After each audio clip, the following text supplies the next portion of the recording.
Starting with bikes like the Fiero, TVS has come a long way when it comes to sporty commuters. What we have here is TVS' latest weapon in the budget performance segment, the Apache RTR 204V.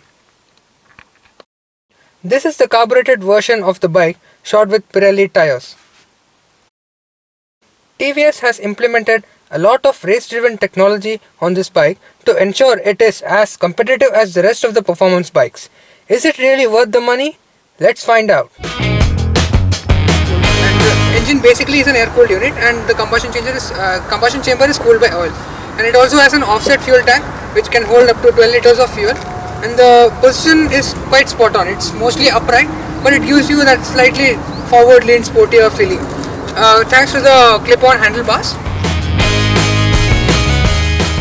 That's fine. I don't think not many of us will be using the 134 km per hour top speed. But what do you think? I'm talking about the cruising capability. I'm asking about how does it fare in the bike? Like whatever little stint I had with the bike, I felt like it's nice and nimble. It's quite light. It's agile. The bike is quite agile. My only problem with the bike was for a person as tall as me, which is about 6 feet. The bike is slightly stout in terms of my knees do feel like they're coming up a little bit. Yes. And my steering posture does not seem to be perfectly agile. But having said that, it is better than the most commuter class bikes that we have, and I would consider the Pulsar also in the same category. So the 220F that they've recently relaunched is in the same price bracket. Yes. But somehow this feels a little more refined. So you've driven the RS200 or the AS200 of the Pulsar. Do you think it's anywhere close to those bikes? The RS200 is slightly more powerful than this bike because it has a liquid cooled engine. But when it comes to refinement, this bike definitely trumps the RS200. So you're saying that the 200cc that TVS has developed is more refined than the KTM 200? Yes, because of the fact that this one has a counterbalancer shaft. Okay.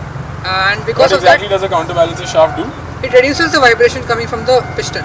Okay, so basically it gives you a smoother ride through the gears. Yeah. So what about the general riding comfort of the bike? What do you have to say? Because how many kilometers did you do on it again? I did somewhere around 150 at a stretch. Okay. And the comfort is pretty good Yeah. because it's mostly upright.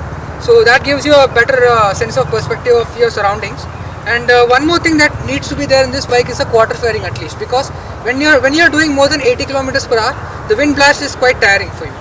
So at those situations, a quarter fairing would have been much more helpful. What about the one thing that I personally am not a big fan of is this design element, this particular bit, Yes. which is sort of the protruding fairing. Yes. Now you told me this has a functional use. Yes. But what my situation here is that when my knees are aligned, my knees are not at a comfortable position because of the extended fairing arm. Okay. So you think the counter between having that comfort and that much more functionalness, what is better?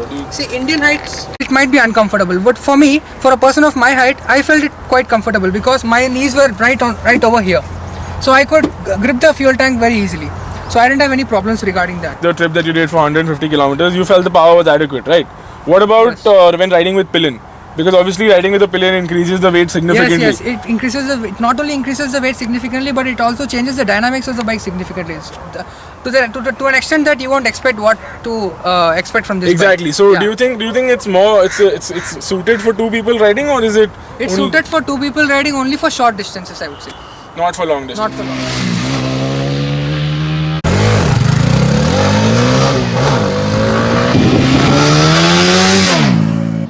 The Apache is the perfect bike if you are looking for a bike that can spice up your commute. With rapid acceleration, nimble handling and robust brakes, the RTR 200 is indeed a fun machine for the moolah you pay.